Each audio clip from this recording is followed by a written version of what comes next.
जय माता दी।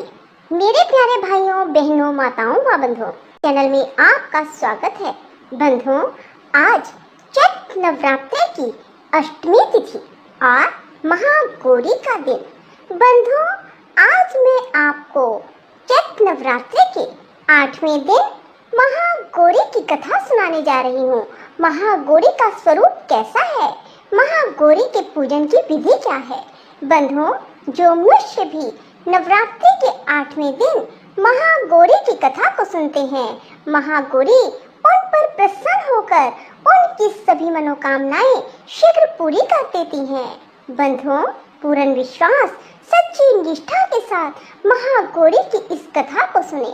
बंधुओं, यदि आपने YouTube चैनल अब तक सब्सक्राइब नहीं किया तो जरूर करें और बेल आइकन दबाना ना भूलें, ताकि आपको हमारी आने वाली सभी वीडियोस की जानकारी सबसे पहले हो सके।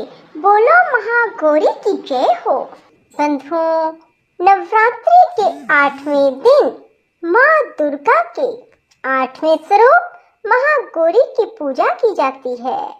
देवी भागवत के अनुसार माँ के 9 रूप और 10 महाविद्याएं सभी आदि शक्ति के अंश और स्वरूप हैं, लेकिन भगवान शिव के साथ उनकी अर्धांगिनी के रूप में महागौरी सदैव विराजमान रहती हैं। इनकी शक्ति अमोघ और सत्य फलदायिनी है। नवरात्र की अष्टमी तिथि बहुत अधिक महत्व रखती है, क्योंकि कई लोग इस दिन कन्या पूजन कर अपना व्रत खोलते हैं। बंधुओं, अब मैं आपको बताऊंगी माँ का ध्यान मंत्र क्या है। माँ का ध्यान करते समय इस मंत्र को जपें।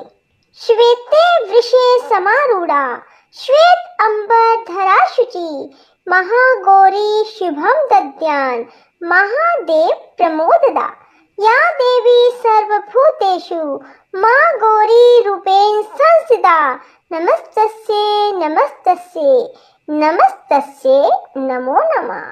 बंधुओं, माँ की पूजा करने से सौभाग्य की प्राप्ति होती है।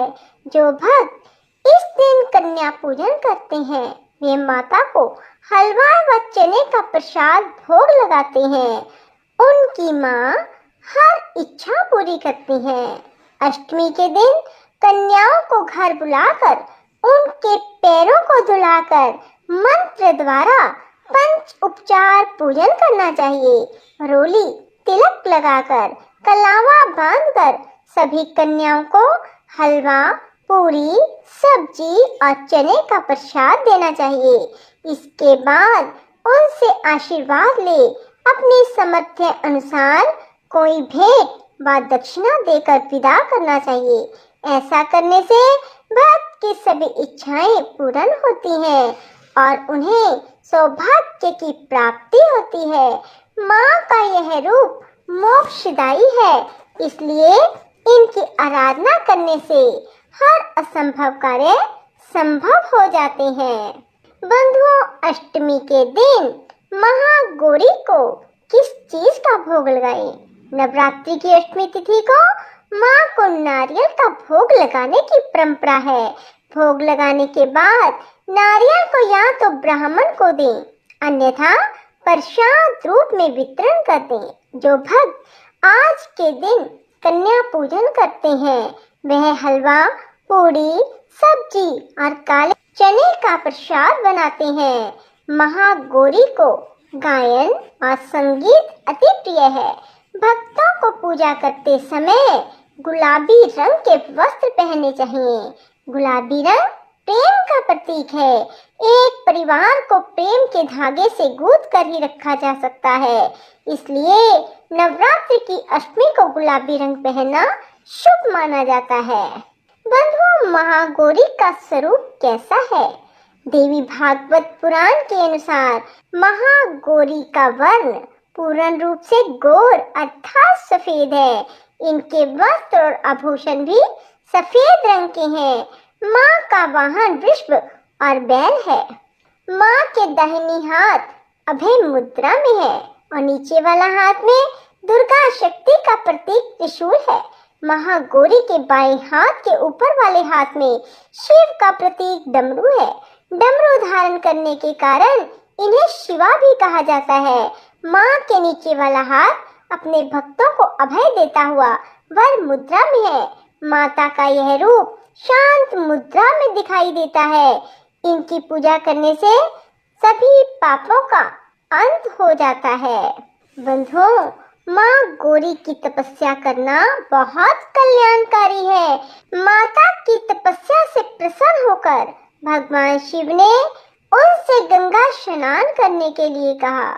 जिस समय माँ पार्वती स्नान करने गई, तब देवी का एक स्वरूप श्याम वर्ण के साथ प्रकट हुआ, जो कौशिकी कहलाई, और एक स्वरूप उज्जवल चंद्र के समान प्रकट हुआ, जो महागौरी कहलाई। गौरी रूप में माँ अपने हर भगत का कल्याण करती हैं और उन्हें समस्याओं से मुक्त करती हैं। जो व्यक्ति किन्हीं कारणों से 9 दिन तक उपवास नहीं रख पाते, उनके लिए नवरात्र में प्रतिपदा और अष्टमी तिथि को व्रत रखने का विधान है। इससे 9 दिन व्रत रखने के समान फल की प्राप्ति होती है। बंधुओं, माँ का नाम महागौरी कैसे पड़ा? देवी भागवत के अनुसार देवी पार्वती का जन्म राजा हिमालय के घर हुआ। देवी पार्वती को मात्र 8 वर्ष की उम्र में अपने पूर्व जन्म की घटनाओं का आभास हो गया। तब से ही उन्होंने भगवान शिव को पति रूप में प्राप्त करने के लिए तपस्या शुरू कर दी। अपनी तपस्या के दौरान माता केवल कंदमूल, फल और पत्तों का आहार करती थी।